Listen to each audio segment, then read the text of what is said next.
তরমুজের দোকান এই যে জমি থেকে উঠায় নিয়ে আসছে। জমির তরমুজ তাই না? বাসায় যাওয়ার জন্য ব্যাগপত্র সব গুছাই নিলাম, এখন রওনা দিব। বাইরে ভয়ঙ্কর পরিমাণ রোদ, রোদ দেখে মন চাচ্ছে না যে বাসায় যাই।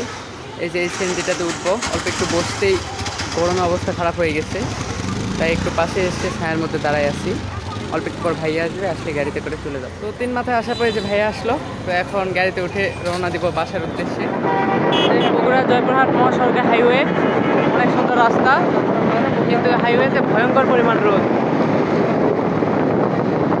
বাসায় যাওয়ার আনন্দ হারে হারে বুঝতে পারতেছি। এতক্ষণ রোদের মধ্যে আসার পর এই রাস্তাটা এসে অনেক ভালো লাগতেছে। এটা আমাদের জয়পুরহাটের সব থেকে সুন্দর রাস্তা। রাস্তার পাশে তরমুজের দোকান।